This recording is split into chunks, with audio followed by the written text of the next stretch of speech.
warahmatullahi wabarakatuh. Horas Majua-Jua Jua-Jua. Bertemu kembali dengan saya, pemimpin redaksi harian Tribun Medan dan tribunmedan.com, Iin Solihin, dalam acara spesial kita Ngopi Sore. Ngopi Sore edisi hari ini sangat spesial karena saya menghadirkan langsung Bupati Kabupaten Toba, Insinyur Poltak Sitorus MSc.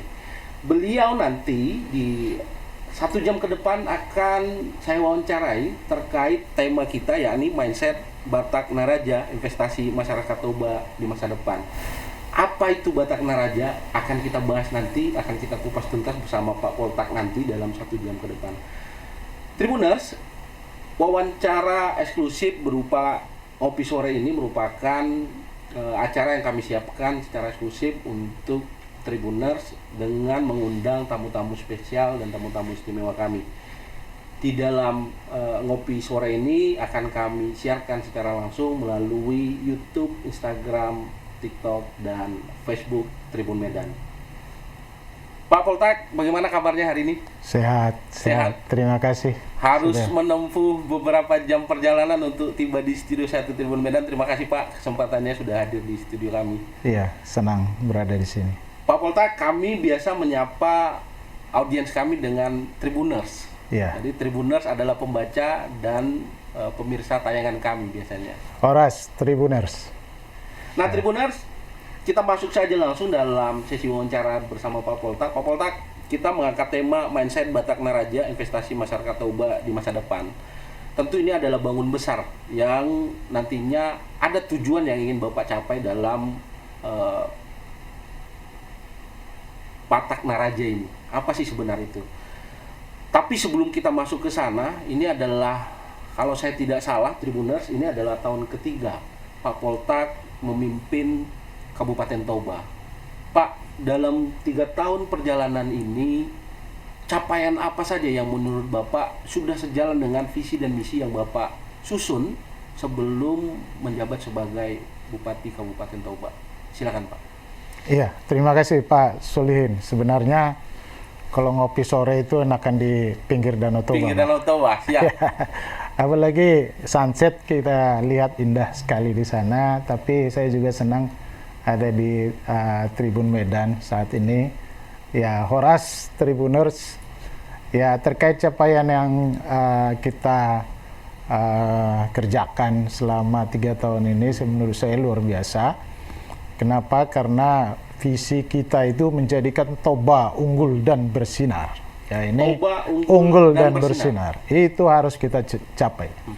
Nah, misi kita untuk mencapai itu adalah salah satunya infrastruktur. Karena keluhan masyarakat itu sekarang itu adalah infrastruktur. Pak Jokowi juga sudah tahu itu, dan kita sudah laporkan dan juga Pak kepada Jokowi. Jokowi. Sering sekali datang ke daerah-daerah yang infrastrukturnya rusak ya Pak.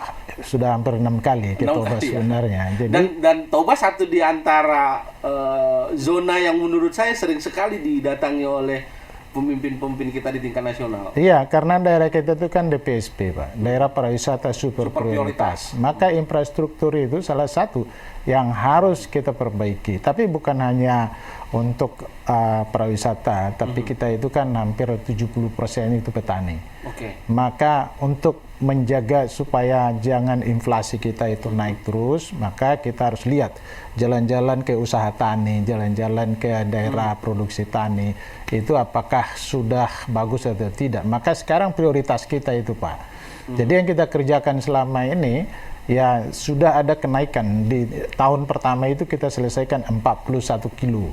41 kilometer. Dari 700 kilo yang harus kita perbaikin.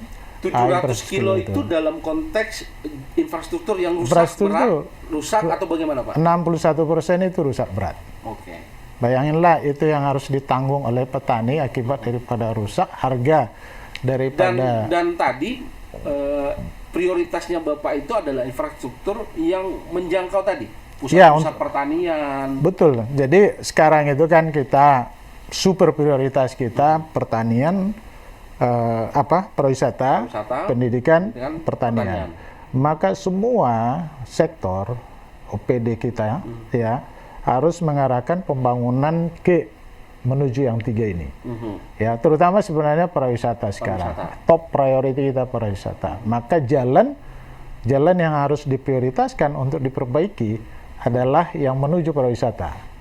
Yang menuju pendidikan juga, sekolah. Jangan sampai jalan ke sekolah itu rusak.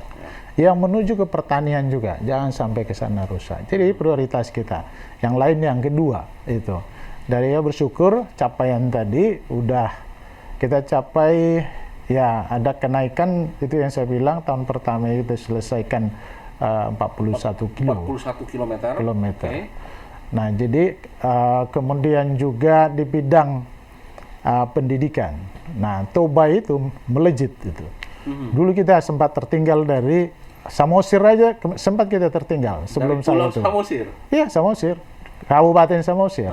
Sempat tertinggal kita. Karena ukuran di kami itu, bagus atau tidaknya pendidikan, berapa orang yang bisa duduk di SMA Del, SMA Yasop, 2 SMA unggul yang boleh dibilang terbaik se-Indonesia ada di Toba itu. Jadi mampukah anak-anak kita bersaing untuk bersaing masuk ke sana? Se-Indonesia itu, dunia itu mampu bersaing nasional untuk duduk di sana. Sebelumnya?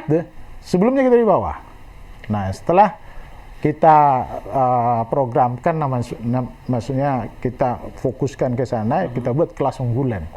Setiap SMP itu ada kelas unggulan, kita persiapkan, kita latih gurunya, kita buat muridnya, dibimbing muridnya, maka naik kemarin. Jadi di SMA Yayasan Soposurung itu, kita yang paling tinggi se-Indonesia masuk ke sana. Perwakilan dari Kabupaten Toba.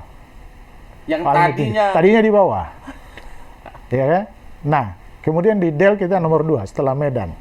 Belum bisa kita saingi Medan, tapi nanti kita akan saingi. Dan target kita akan saling. Target kita harus di atas. Kenapa ini kita kejar?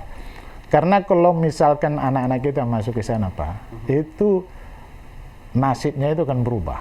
Dan karena peluang dia untuk ke perguruan tinggi terbaik se-Indonesia, bahkan dunia. Karena kemarin itu ada program beasiswa untuk pendidikan luar negeri dari Pak Jokowi. Dari SMA Del itu ada 12 orang, Pak. Dan itu berasal dari kampung kita. 12 orang itu 12 dari Toba? orang dari Toba. Dan ada anak tukang beca. Gitu. Jadi artinya dari segi bibit, ya walaupun orang tuanya petani, ada pun orang tuanya mereka mampu bersaing. Mampu bersaing. Tapi ketika diberikan bekal dengan cukup, ya Pak? Dimotivasi, dipersiapkan, Pak. Jadi mereka sudah punya genetik, menurut saya orang Batak itu IQ-nya tidak rendah. Ya, tinggal kita fasilitasi mereka, dan mereka semangat berkompetisinya itu tinggi. Nah, ini kita hadir juga di saya sering kali datang ke SMP itu untuk berikan motivasi mereka. Ayo kejar SMA yang terbaik ini. Ada di kampung kita. Harusnya kita bukan jadi penonton ya, Pak. Kita harus yang ada di sana, kita Pak. Harus tampil. Yang tampil di sana, dan itu dibuktikan mereka. Dan setelah masuk ke sana, Pak, bukan mereka terbelakang, loncat mereka. Ya, bisa juga mereka juara. Artinya gini, Pak, dulu pendidikan itu menarik. Tadi ada anak seorang tukang becak yang kemudian bisa masuk ke dalam perguruan tinggi favorit se-Indonesia. Bukan di dunia, Pak. Itu dunia, sekolah di Australia. Ya. Lulus dari SMA Del itu sekolah kan di Australia. Di Australia mereka. Australia. Artinya begini, Pak. Artinya pendidikan bukan hanya punya orang yang punya duit. Oh, bagi orang Batak enggak, Pak. Orang Batak itu dan dengan cara pembimbingan yang diberikan itu, mereka yang dari anak petani, anak tukang beca, mereka punya kesempatan untuk bersaing di sana. Iya, ya. Kalau yang masalah di mereka itu petani itu adalah ekonominya, karena masalah ekonominya, masalah untuk beasiswa, Pak. Jadi kita bantu beasiswa, kasih beasiswa mereka yang orang tuanya tidak mampu, kita kasih beasiswa, ya, di Del sama Yasop. Jadi itu yang memacu mereka. Wah, ternyata ya nggak ada masalah dengan itu, ya, di mana mereka lemah kita bantu. Orang tuanya tidak lagi pusing mikirin biaya sekolah karena sudah dihandle sama pemerintah. Betul. Mereka bisa serius belajar di sini. Betul.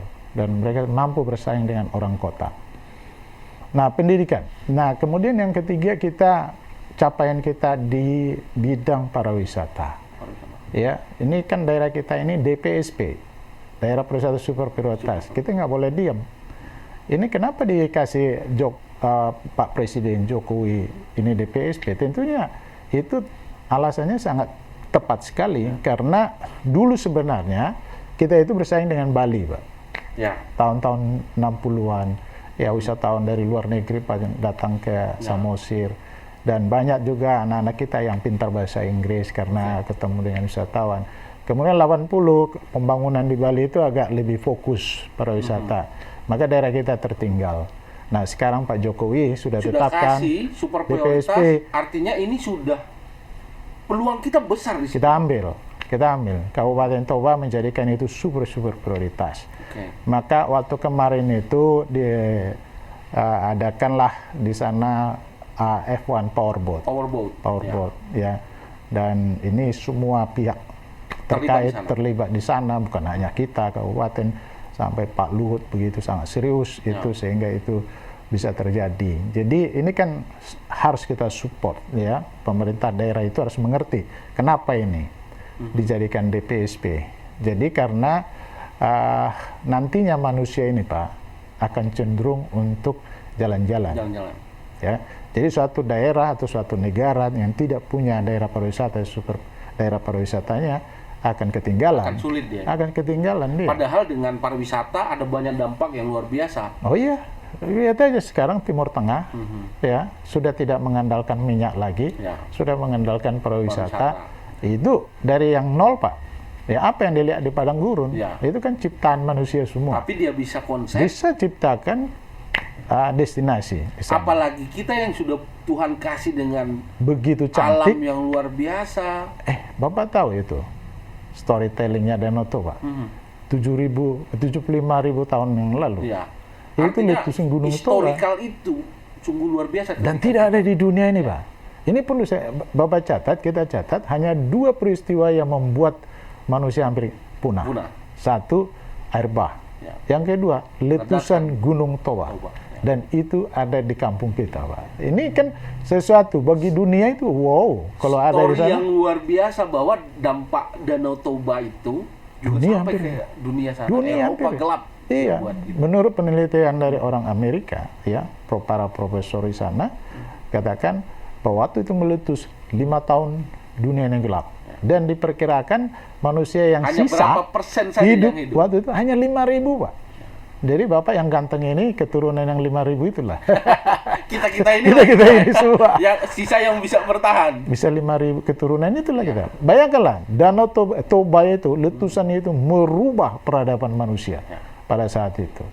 Ya, kita masih ada saat ini. Jadi ini Pak Polres, ini menarik. Tadi satu di antara yang menjadi prioritas Bapak adalah pariwisata. Ya.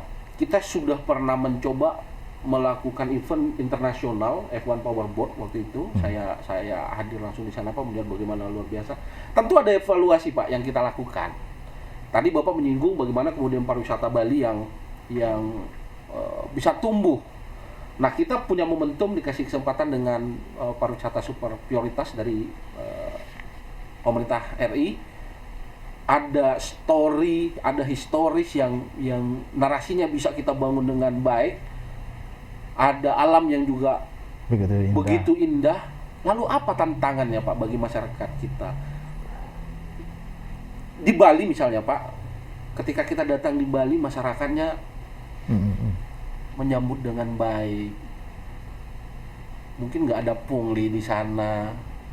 Lalu tantangan apa yang ada di tempat kita, Pak? Ini juga mindset kan, Pak? Betul, itu tantangannya. Dan jadi setahu saya Bapak juga ada program yang juga akan membangun mindset masyarakat kita. Ya, itu tantangan kita adalah mindset daripada masyarakat. Jadi belum mindset wisata, belum. Kita masih tetap melekat seperti yang dulu petani. Ya, masih hanya memikirkan yang sekarang. Nah, ini kita coba kita lihat sebenarnya originalnya kita itu, Batak itu bagaimana sebenarnya, lalu sekarang bagaimana, lalu ke depan mau jadi apa. Jadi kita harus lihat dulu orang Batak itu bagaimana, sekarang bagaimana, kedepannya kita mau jadi gimana. Harus pikirkan, ya mau jadi apa kita. Nah, saya lihat bahwa sekarang itu kita kehilangan identitas, Pak. Ya, kalau ditanya orang Batak itu yang bagaimana sih? Kalau orang Bali kan sudah langsung kita tahu, nggak perlu cerita orang Bali itu memang begini, orang Jawa itu begini. Tapi orang Batak ini ya belum jelas. Kita itu siapa sebenarnya? Dari kepribadian kita seharusnya kita bisa dinilai orang. Oh, orang Batak itu begini. Jangan-jangan orang mengenal Batak hari ini dengan perspektif yang salah. Belum, enggak seperti orang Batak yang sebenarnya. Kita itu bukan seperti ini yang sebenarnya. Kalau kita lihat nenek moyang kita dulu, contohnya saya bilang, Batak itu sangat peduli satu dengan yang lain.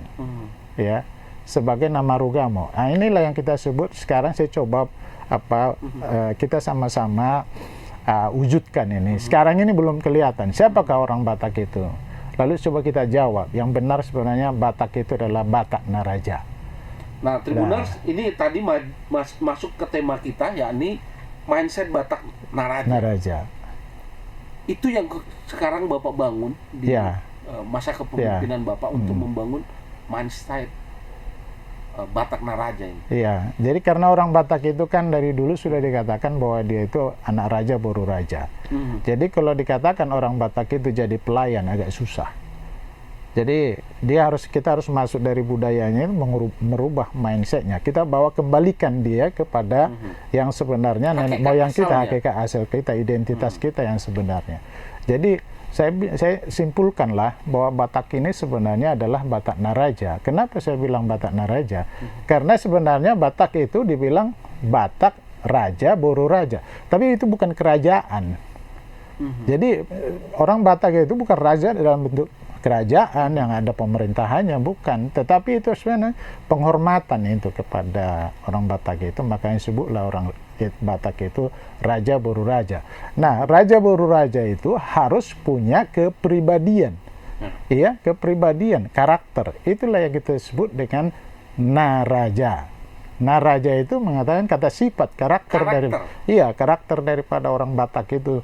Jadi, yang sebenarnya itu adalah karakter orang Batak itu. Jadi kalau dibilang saya raja, ya bukan saya raja seorang raja seperti kerajaan dengan arti harfiah. Iya, jadi saya itu mempunyai artinya raja, berarti saya itu punya kepribadian naraja. Nah, sekarang yang bagaimana itu? Kan gitu kan. Nah, kita lihat bahwa orang Batak itu dari dulu sebenarnya hidup sudah mencari Tuhan, nama Rugamo. Dia punya agama, walaupun agama belum datang, Kristen belum datang, Islam belum datang, tapi dia sebenarnya sudah punya kerinduan mencari Tuhan. Nah, sebagai orang yang nama Rugamo, apapun agamanya, bukan agama yang kita bahas di sini, tapi dia punya nilai-nilai kehidupan dalam dirinya. Sebagai nama Rugamo itu punya kepedulian, peduli sesama. Nah, terlihat itu di mana? Ketika kita di kampung dulu, ya, kita lihat rumah orang Batak itu terbangun dengan sangat baik. Dan di orang Batak itu ada 5 jenis rumah. Ada rumah namanya bale-bale yang paling rendah, ada rumah eper di atasnya, sopo di atasnya lagi, ada lagi namanya rumah, ada rumah gorga. Yang paling tinggi itu rumah gorga. Nah, kalau kita membangun rumah gorga sekarang, itu biayanya 1,5 miliar, Pak. Dulu sudah dibangun itu, bukan karena dia punya duit, karena bekerja sama, gotong royong bersama-sama. Jadi dulu masyarakat Batak itu kuat gotong royong. Kegotong royongannya sudah muncul kuat. Saat membangun rumah saja sudah. Oh iya, dulu belum ada pendidikan orang Batak, tapi bisa membangun rumah yang punya kekuatan. Kalaupun ada gempa 10 skala Richter, rumah orang Batak itu nggak akan roboh. Dan dibangun dengan gotong royong. Nah, kalau tidak ada kepedulian seperti sekarang, ya, yang hilang sekarang itu yang mulai tergerus, tidak mau lagi peduli sama tetangga, sama ini, ya, tidak mau gotong royong. Nah, ini kita bilang, oh enggak, bukan begini orang Batak. Orang Batak yang benar adalah peduli satu dengan yang lain, sebagai nama Rugamo. Nah, yang kedua, Batak Naraja itu adalah nama radat. Loh, orang Batak itu kuat adatnya. Nah, sebagai nama radat, dia hidup sebenarnya sangat santun. Sangat santun. Tidak ada yang lebih santun di dunia ini selain daripada orang Batak. Ah, dari mana kamu tahu ya? Datang aja ke pesta orang Batak atau ke acara adat. Ya. Di situ kita lihat orang Batak itu sangat santun. Ya, kalau ngomong dia bilang begini, Raja Nami, marsobau do jari-jari 10 pas 10 sada si manjujung. Itu sembah dengan jari-jari 10, 11 dengan kepalanya. Di mana itu di dunia ini yang melakukan itu? Dan dia harus sembah semuanya. Raja Namini, Raja ni dongan tubuh, Raja ni pariban, Raja ni ale-ale, Rani dengan sauta, tarlu bumi madiamu, Raja ni tulang do, Raja ni hula-hula. Dia menundukkan kepalanya dengan 11. Husab marsoba mau do jari-jari 10, 11 dengan kepala. Kalau ada yang kurang, tolong dimaafkan. Ya kan? Dan saya minta bahasa Bataknya lah ini, mangido mau bolo asatung dengan ulah tersebut tiroi hamu hame, Raja Nami. Itu kan luar biasa.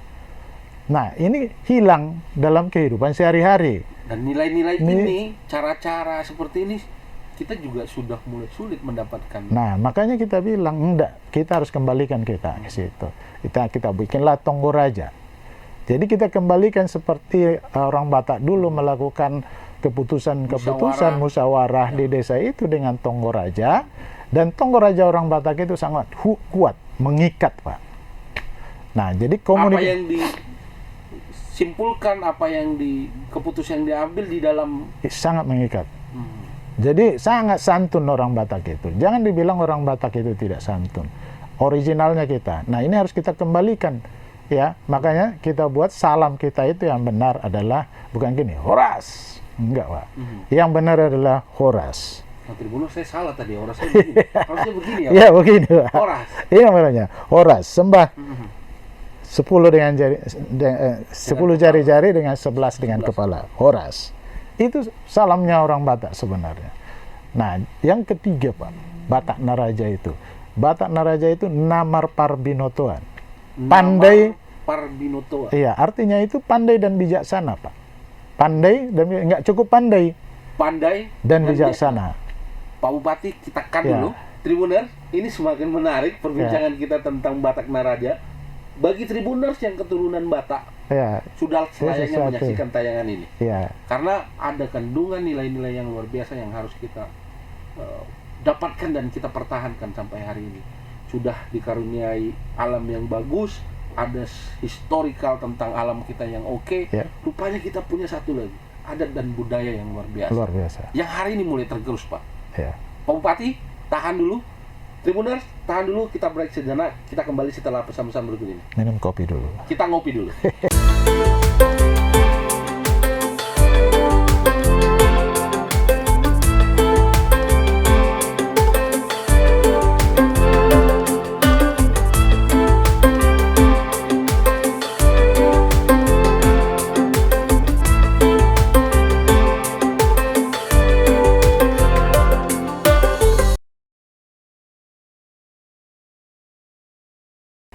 Tribuners, kita kembali. Ini pembahasan seru tentang Batak Naraja. Tadi Pak Bupati ada bilang namar parbinotoan. Apa sebenarnya itu, Pak? Jadi sebenarnya kalau kita lihat Batak ini pandai dan bijaksana, Pak. Namar parbinotoan itu adalah pandai dan bijaksana. Tidak cukup pandai, tapi harus bijaksana. Nah, boleh kita lihat itu dari kehidupannya. Kalau kita lihat orang Batak itu dimanapun dia bisa tinggal di situ. Karena dia harus bijaksana. Makanya itu di rumah orang Batak itu ada simbolnya itu cicak. Ya, cicak. Itu mengatakan dimanapun dia bisa nempel. Gitu. Itulah filosofinya. Dan makanya orang Batak itu ya punya filosofi mengatakan anakku itulah kekayaan bagiku. Haruslah sekolah setinggi-tingginya. Jadi hartanya itu adalah anaknya, maka disekolahkanlah setinggi-tingginya. Harus pandai, Pak. Orang Batak itu harus pandai. Jadi kami tidak pernah tanya berapa duitmu.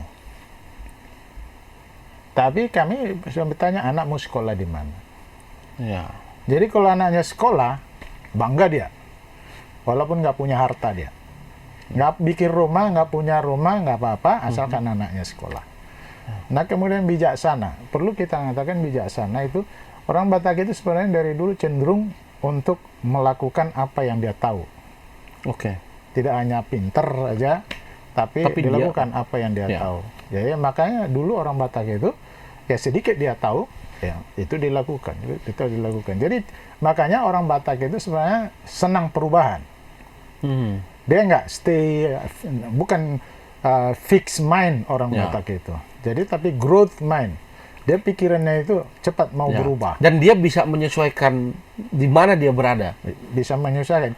Kalau fixed minded kan, dia nggak bisa menyesuaikan itu. Memang akulah begini. Dimanapun dia, saklek dia. Saklek dia, nggak begitu. Dia growth mind. Dia bisa menyesuaikan. Dia bisa mendapatkan perubahan, melakukan perubahan pada dirinya juga. Dia mau berubah. Nah, ini kan kekuatan bagi kita, karakter kita, kepribadian kita sebenarnya. Nah, yang keempat itu Batak Naraja itu Batak Namar Uhum. Batak Namar Uhum. Makanya banyak pengacara kita. Jadi orang Batak Namar Uhum itu maksudnya orang yang taat hukum. Orang yang taat hukum. Ya. Okay. Jadi ada patah orang Batak bilang unang pajologogo papudi uhum.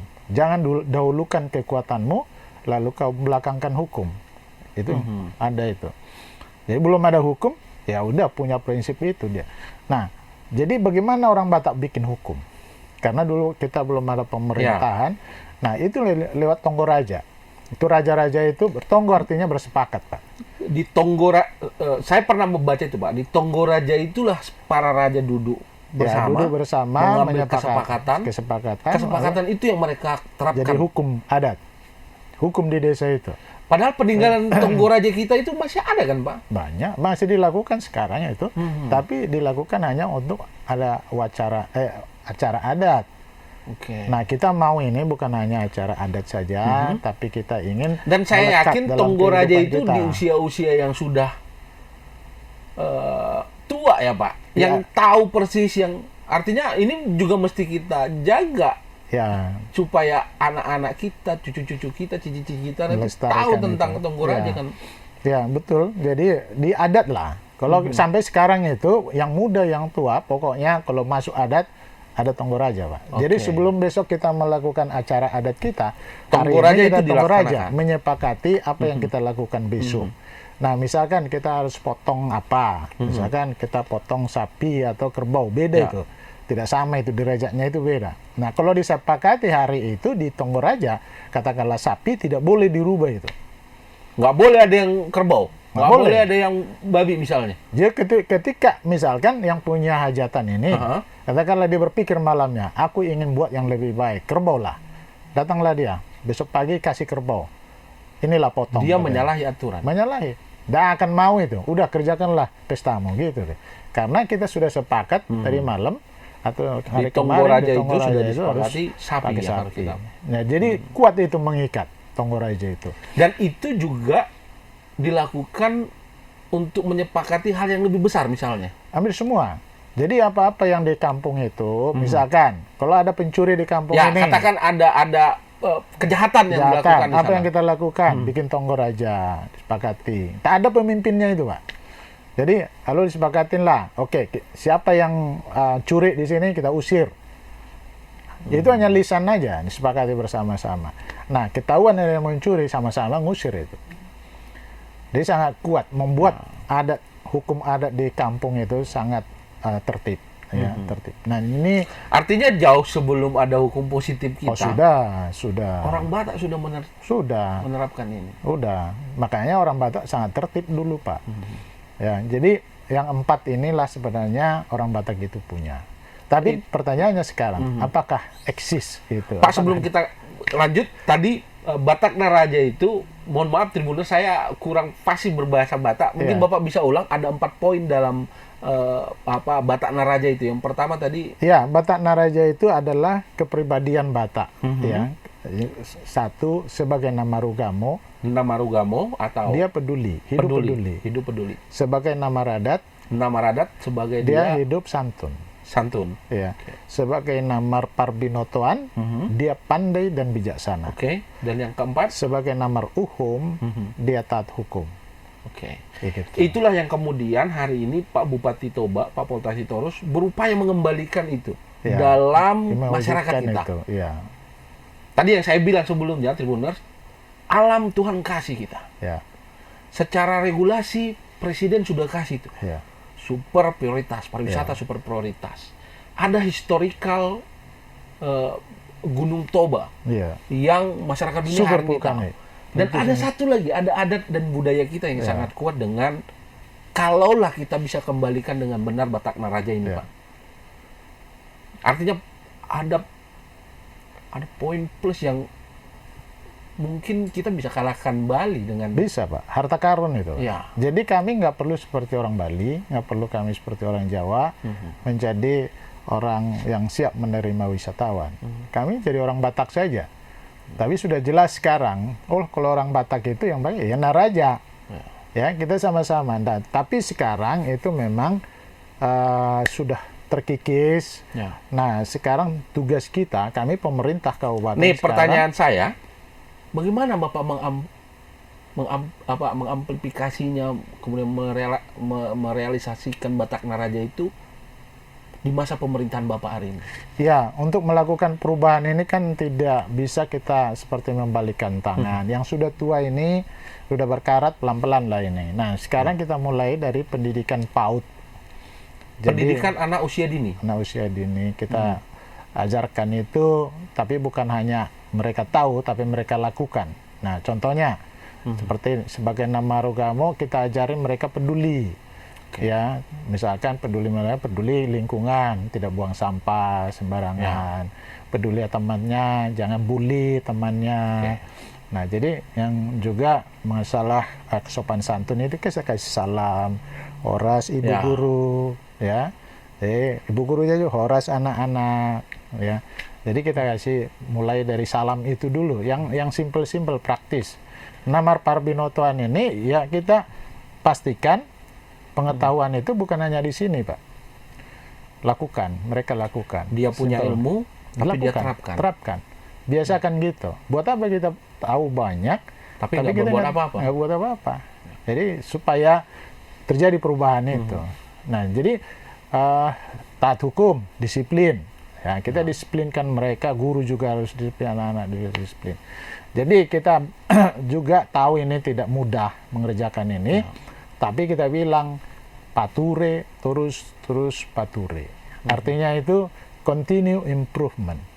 Lakukan dulu sekarang dari hal kecil, tidak apa-apa. Jangan dulu harus pikirkan yang besar. Ya, seperti contoh tadi, ya jangan buang sampah, hanya pungut dulu sampah. Jadi saya juga begitu, Bapak tahu, saya nggak pernah buang sampah. Ya, kalaupun ada bukannya apa itu botol ini. ya, Tadi saya lihat Bapak agak unik, Bapak buka. Lalu Bapak masukkan. Ini Tribuners. Saya tadi lihat di ruangan, ada ruangan transit kami. Pak Bupati dia buka bungkus air mineral, lalu dia masukkan ke sini. Itu unik. Udah kebiasaan, Pak. Jadi masuk kita ala bisa karena biasa mungkin, Pak. Itu, Pak. Jadi ini kita jangan dulu pikirkan yang besar, ya kan? Wah, kita mau peduli, lalu gerakan bersih-bersih, betul, nggak apa-apa. Dari diri kita aja. Dari diri kita, coba kecil, budayakan aja dulu kan. Nah, jadi anak-anak ini kita minta budayakan. Kalau bisa bilang kita buat tak ada tong sampah. Loh, bagaimana dong? Ya kantongin sampahmu, ya kan? Kalau semua kantongin sampahnya bawa ke rumah, sampai di rumah baru dibuang. Ada yang sampah organik, ada sampah plastik anorganik, masukkan sana. Nah, ini menjadi habit. Perubahan yang besar, itulah yang dimaksud continue improvement, ya, pature, terus pature. Orang Batak bilang begitu. Nah. Filosofi Batak Naraja ini yang sebenarnya harus kita genjot hari ini ya, Pak. Lalu bagaimana dengan teman-teman di pemerintahan, ASN misalnya? Apakah Bapak juga genjot mereka untuk mengembalikan Batak itu seperti ini loh? Iya, kalau Bapak hadir di setiap apel pagi, nah ini yang kita kita sampaikan pelan-pelan satu. Ini kan Batak Naraja ini sebenarnya sangat dalam ini, ya. Kalau kita kita dalami sebenarnya, Pak. Kepedulian saja, ya kan? Peduli saja. Saya bilang, ayolah layanilah masyarakat karena peduli, bukan karena jabatan kita. Kalau karena peduli, Pak, ini misalkan ada antri begitu, ya karena kalau karena jabatan, ya udah stop aja, tutup jam kerja, jam apa Sudah istirahat, sudah selesai. Itu enggak, itu hanya karena pangkatnya. Tapi kalau karena kepedulian, dia akan memberikan ekstra pelayanan, kasihan mereka. Udah jauh-jauh sudah mengantre mengantre sini. Jadi perlu melayani karena peduli, itu Batak Naraja. Santun, Pak. Jadi kita terapkan itu. Saya bilang kasihlah rasa hormat kepada semua yang kita layani. Salam. Siapa yang tahu hati saya, Pak? Ya. Yang pertama dari sikap dulu. Nah, kita bilang sekarang, khususnya di Dinas Pariwisata, saya bilang ini sosialisasikan semua.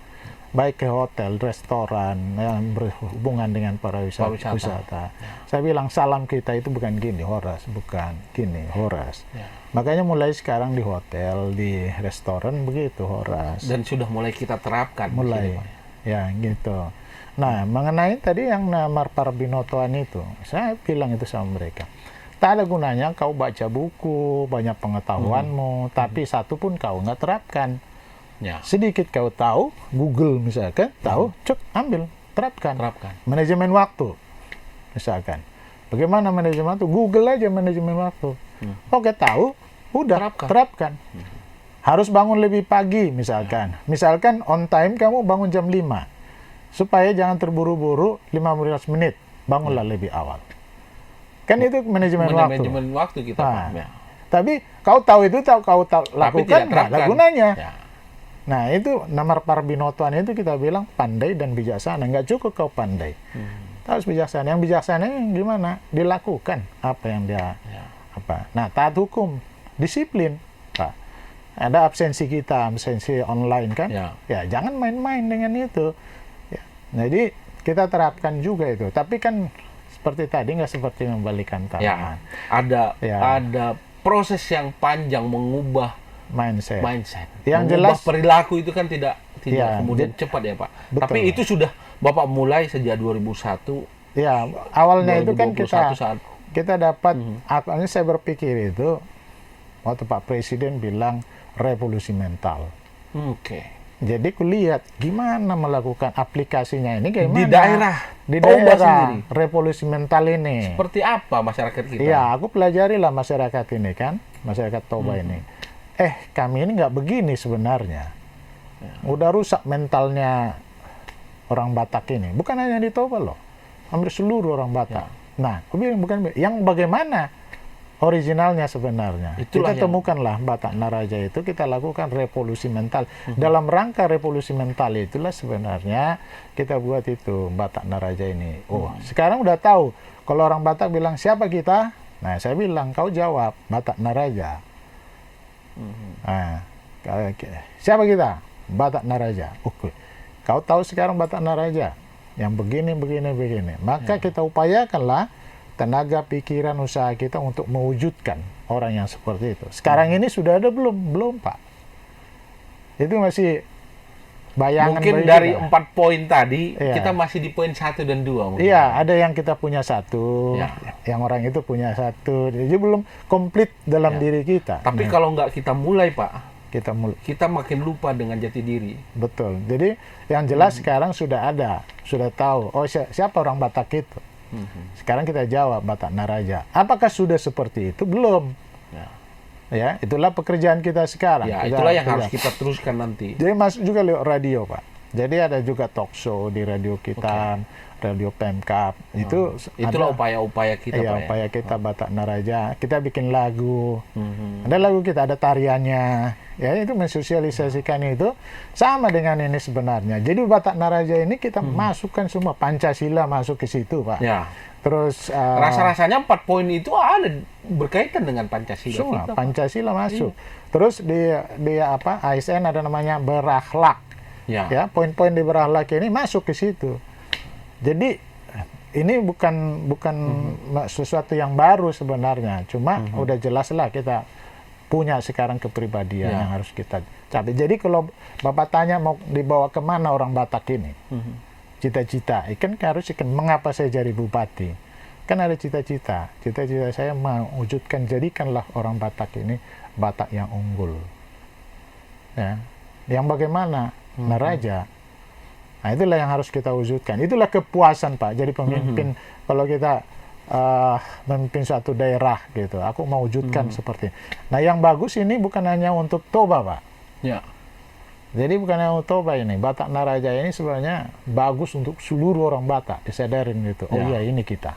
Dan kita mulai dari Toba. Mulai dari Toba. Tribuners, saya diam-diam mencatat supaya saya tahu. Iya. Saya ulang, Pak. Iya, Mudah-mudahan benar. Iya. Ada 4 pilar tadi dalam Batak Naraja. Iya. Marugamo atau saling peduli. Iya. Maradat, Santun. santun. Maruhum, Maruhum. Taat Iya, hukum. taat hukum. Marparbinotoan, Iya. berilmu pengetahuan, Pandai dan bijaksana. pandai dan bijaksana. Itu. Rasa-rasanya Hidupnya kalau seperti itu. Batak Naraja ini kita terapkan, lalu kita kembali pada isu 3 tahun Bapak memimpin, Iya. ada pendidikan, ada infrastruktur, ada pariwisata di sana. Rasa-rasanya dengan konsep Batak Naraja ini kita bisa capai dengan Pakai. baik ya Pak. Iya. Bisa kita Bagaimana pakai itu. kemudian infrastruktur kita sudah jalankan Iya. itu, Iya. alokasi pendidikan dan pariwisata. Iya. Anak-anak terdidik dengan baik di Iya. pariwisata, kita sambung dengan konsep Batak Naraja. Iya. Masuk semua. Itu. Di pariwisata kita rasanya kita bisa gede sekali Pak ya. Betul. Kalau ini dihidupin Pak, Batak Naraja ini, ya pariwisata kita unik Pak. Memang betul-betul menarik ini. Ada historikal, Ada historinya, ada budaya di sana. SDM-nya bisa Iya. santun, ya, pandai, Iya. dan Nah mungkin Tribuners hari ini mohon maaf kalau saya salah, tapi ada stigma bahwa orang Batak itu apa misalnya. Sebenarnya inilah esensi dari Batak Iya. Naraja ini. makanya Pak kita coba buat ini karena stigma orang Batak itu, orang Batak sendiri bilang begitu, padahal enggak sebenarnya. Bilang hotel, orang Batak itu hotel. Nah inilah yang mau kita hapus. Hotel itu Pak, hosom, teal, elat, latte. Apa Itu artinya Pak? negatif semua. Negatif semua Pak. Orang Batak aja yang tahu. Iri, dengki. Hotel. Iri, dengki, dendam, situ semua. Gak ada yang bagusnya itu. Itulah orang Batak katanya. Jadi saya bilang enggak. Itu bukan nilai-nilai Batak. Bukan. Itu karena mengalami degradasi. Ya. Yang benar adalah ini. Ini kita Batak Naraja. Mari kita wujudkan ini. Patutnya Batak Naraja inilah jati dirinya orang-orang Batak. Iya. Jadi nanti ya wisata ini kan ada sesuatu yang kita pelajari dari budaya itu kan. Jadi kita harus berbudaya. Nah, apa yang disampaikan oleh Pak Presiden pertama kita, Pak Soekarno, waktu itu kan dia bilang kita harus berdikari secara ekonomi, berdaulat di bidang politik, dan berbudaya dalam kepribadian. Berkepribadian yang berbudaya. Jadi saya, kepribadian saya, budaya saya. Kepribadian orang Bali, budaya Bali. Kepribadian Jawa, budaya Jawa. Nggak bisa saya jadi orang Bali. Nggak bisa jadi orang Jawa. Jawa. Tapi kepribadian saya harus berbudaya. Harus ada orang lihat. Oh ini berbeda. Apa ini. sih Batak apa itu? ini? Tapi saya punya pertanyaan penting begini Pak. Di saat Bapak menjabat 2021 dimulai, Bapak sudah punya konsep ini sejak kapan? Waktu sebenarnya ini kita mulai waktu saya mau kampanye Pak. Oke. Ya kan visi misi ini kan dari hati kita.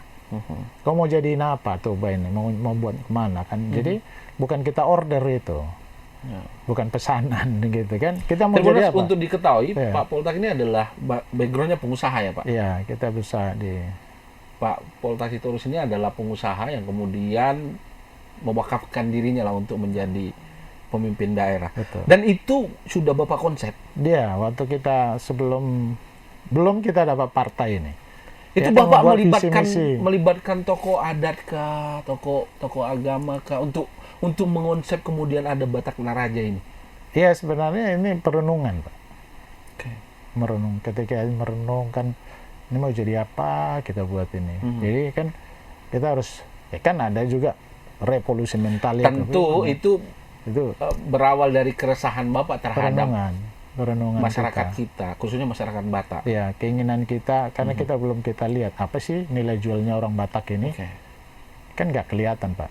Jadi kita ngerenung-renung gitu, kan ada namanya itu apa ya, atau Ilham lah Pak ya. ilham yang datang kalau kita dengan tulus. Ada inspirasi yang Inspirasi, karena tulus kita ingin berbuat bagi daerah kita itu, dikasihlah ilham itu.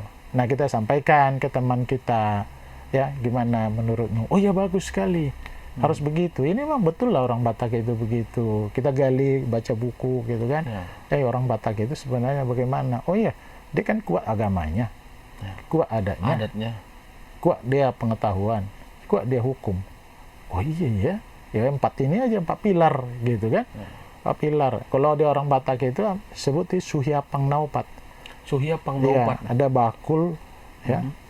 Bakul gitu, ada sudut-sudutnya kan 4 itu. 4 pilar. 4 pilar supaya duduk dia kokoh gitu. Kalau ya. kurang satu jatuh dia. Enggak. Ada juga, bisa juga namanya, itu Dalihan Natulu orang Batak. Segitiga kan gitu kan. Tapi lebih kokoh dia 4. 4 ya. Gitu. Jadi ada di orang Batak itu, di Suhyapang Naupat katanya kalau di itu. Nah, dari perenungan itu, dari diskusi, dari literasi itu muncullah Batak Naraja ini. Iya. Dahsyat itu.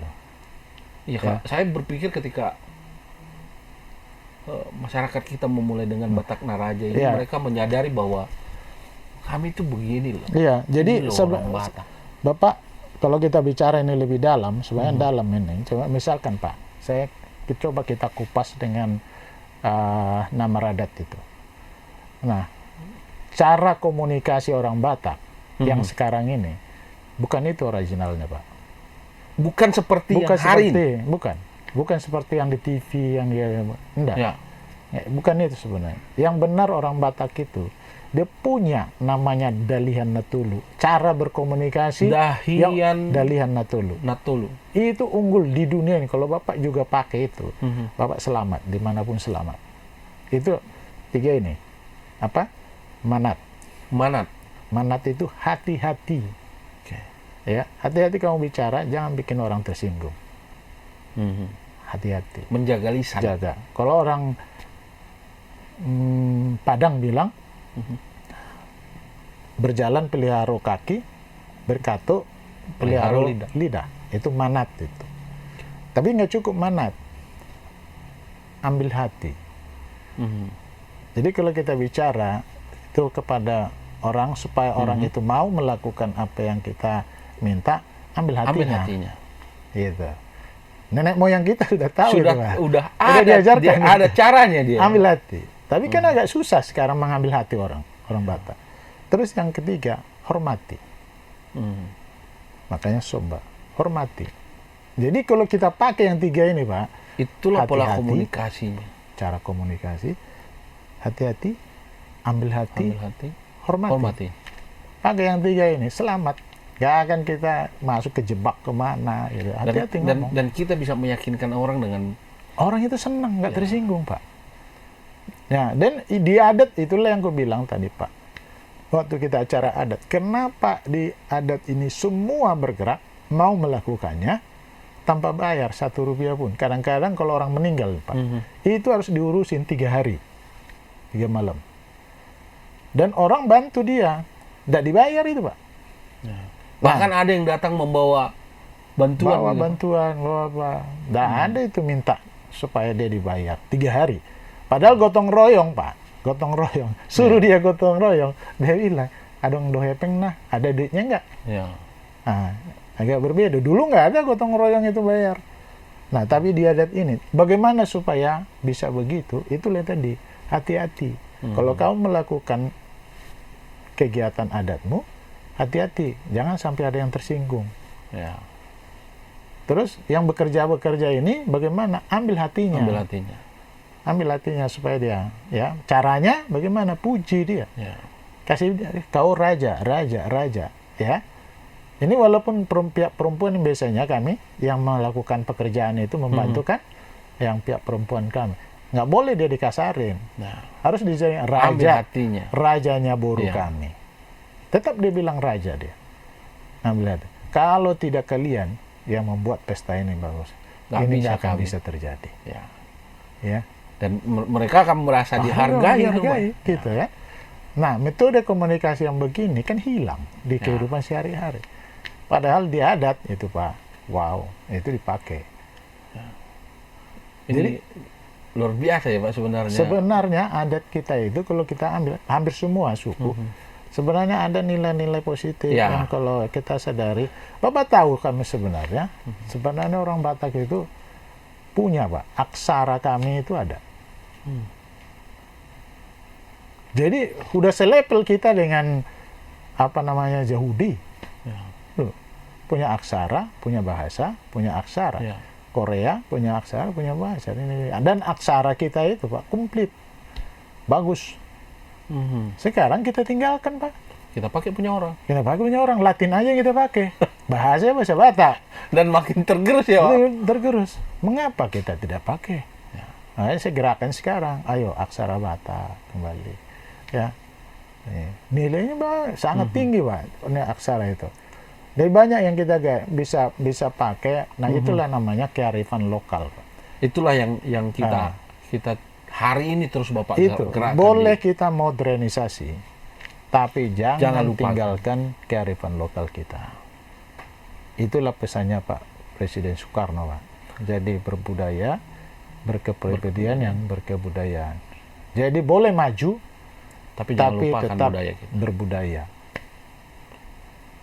Tribuners, ini kalau sudah membahas adat dan istiadat ini, waktu ini nggak sempit rasanya Pak. Iya, sangat menarik. Memang kita harus buat sesi berikutnya. Ya. Tadi Pak Bupati bilang enaknya ngopi sore itu di Toba. Danau Toba ya Pak ya. Maka semestinya nanti akan ada diskusi kita dan kita boleh lihat langsung bagaimana kemudian masyarakat di Toba sana sudah mulai menerapkan Batak Naraja ini. Gitu ya Pak? Ya. Pak Bupati, Bapak akan masih punya waktu.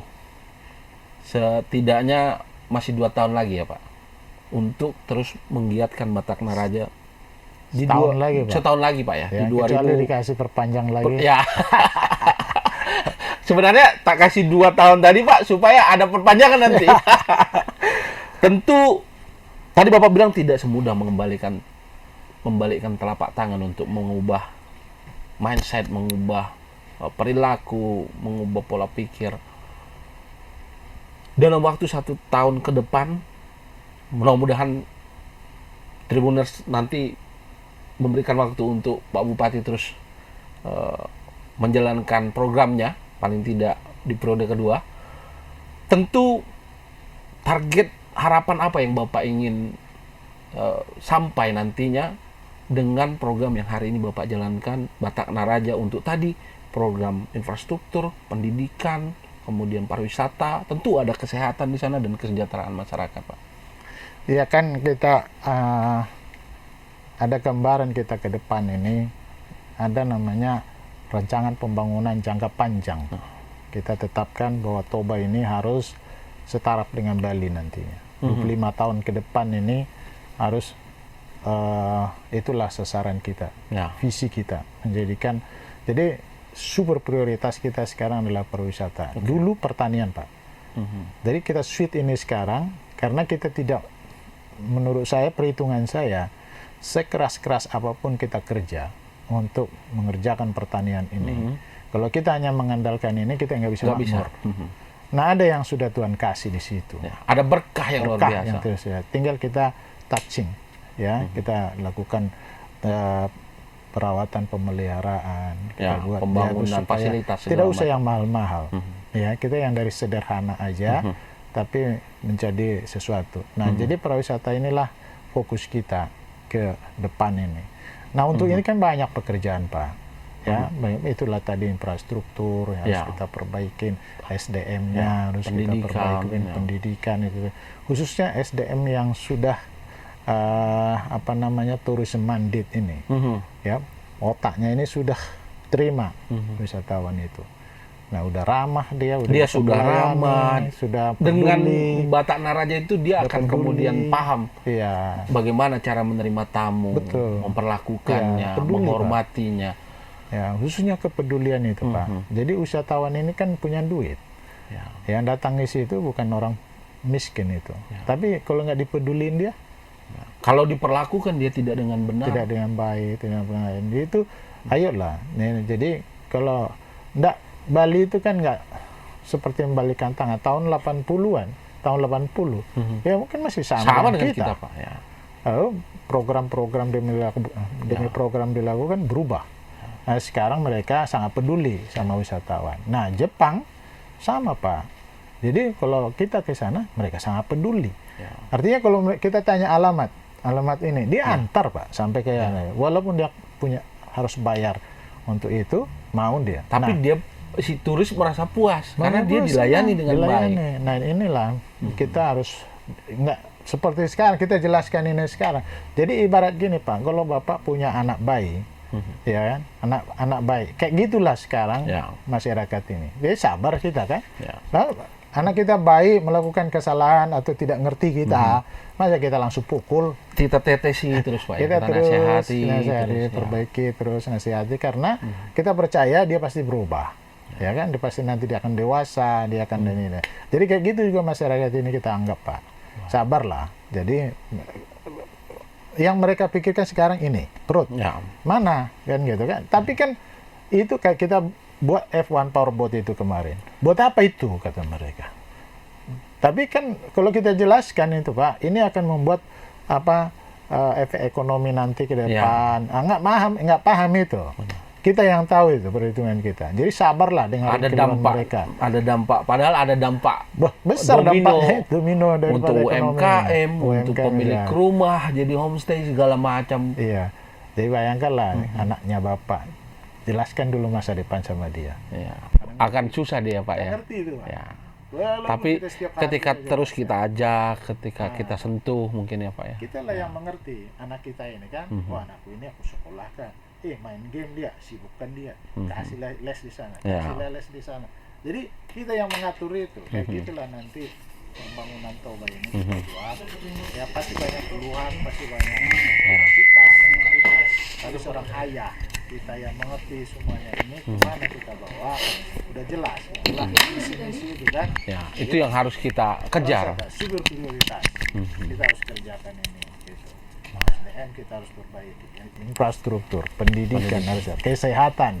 Kemarin itu dari apa namanya mau berinvestasi juga dari Austria baru datang kemarin ke Toba melihat lahan untuk dibuat rumah sakit bertaraf internasional.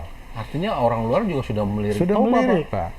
Ini sekarang udah kami nggak pernah didengar dulu di mana. Sekarang kami sudah sampai ke seluruh dunia. Di Italia udah terkenal Balige. Iya kan? Mereka udah senang, bahkan mau dibawa lagi nanti November ini. Itu Aquabai. Mereka terbesar yang pernah diadakan di seluruh Indonesia akan kita adakan di Toba. Tribuners, itulah kemudian bagaimana kemudian kita memanfaatkan momentum event internasional, olahraga internasional ini menjadi satu di antara bentuk kampanye memperkenalkan Toba kepada masyarakat dunia. Kira-kira begitu ya, Pak. Jadi jangan kalian lagi tanya, untuk apa Pak itu? Ini udah dijelaskan sama Pak Bupati. Dengan harapan tadi kita punya alam yang bagus, kita punya historical yang baik, kita punya adat istiadat yang sangat luar biasa. Ketika dikemas dengan paket pariwisata yang baik, tentu saya rasa bule-bule dari manapun akan hadir di Danau Toba, Pak. Tapi patut kita banggain, Pak. Jadi waktu F1 Powerboat kemarin itu saya kunjungan balik ke Italia, bicara sama mereka, respon mereka bilang, saya sangat senang, kami sangat senang waktu berada di sana, waktu kegiatan itu. Kami sangat dihargai, ya, sangat dihormati gitu ya. Jadi ini kan image daripada itu sudah positif, ya. Tinggal kita tingkatkan ya, Pak, ya. Tingkatkan. Nah, Tribuners, ini waktu yang sangat pendek bagi kita untuk berdiskusi tentang adat budaya dan program kerjanya Pak Bupati, Pak Poltak Sitorus. Tapi Tribuners, saya harus terus mengajak Tribuners untuk mengupdate informasi terkini yang kami sajikan lewat dua platform kami, ada Harian Tribun Medan dan tribunmedan.com. Lalu dapat juga mengupdate informasi terkini kami, baik internasional, nasional maupun lokal kami, Sumatera Utara pada khususnya melalui sosial media kami, baik itu Instagram, Facebook, TikTok, maupun YouTube. Sebelum kita menutup ngopi sore kita hari ini dengan Bupati Toba, Insinyur Poltak Sitorus, tentu Pak Bupati punya pesan kepada masyarakat kita, kepada anak muda, kepada ASN, kepada masyarakat kita semuanya, untuk terus tadi menggeliatkan, mempelajari Batak Naraja, agar kita menjadi tuan rumah yang baik, tuan rumah yang disegani, tuan rumah yang santun bagi masyarakat pendatang kita. Karena poin pokok kita adalah pariwisata Toba harus tumbuh. Bahkan kita punya target, Pak, untuk mengalahkan Bali. Sama lah minimal. Minimal kita sama dengan Bali. Silakan Pak Bupati, apa pesan untuk masyarakat? Ya, Tribuners, saya ingin mengajak semuanya untuk kita sama-sama wujudkan Batak Naraja ini benar-benar melekat pada diri kita. Jadi karakter kita, kepribadian kita memang tidak mudah, tetapi orang Batak bilang pature, terus pature. Continue improvement. Kita perbaiki terus. Yang penting kita mau melakukannya, do the best, never give up. Horas. Nah, horasnya Pak Bupati sudah begitu, saya pun harus horas begini. Nah, Tribuners, terima kasih sudah menyaksikan Ngopi Sore edisi hari ini. Kita akan jumpa lagi pada Ngopi Sore berikutnya dengan tamu-tamu spesial kita. Tak lupa nanti kita berharap diundang Pak Bupati untuk Ngopi Sore di Danau Toba. Danau Toba. Terima kasih sudah menyaksikan Ngopi Sore hari ini, Pak Bupati. Terima kasih sudah hadir di studio kami. Makasih. Mudah-mudahan sukses dengan Batak Naraja Senang ini. ada di sini. Narasi-narasi ini yang terus kita sampaikan kepada Tribuners, kepada masyarakat kita. Mudah-mudahan sukses Pak Bupati. Sukses juga Tribuners. Terima kasih Sukses Pak Bupati. Tribun Tribun Medan. Terima kasih Tribuners untuk menyaksikan tayangan Ngopi Sore hari ini. Kita bertemu di lain kesempatan. Horas. Horas.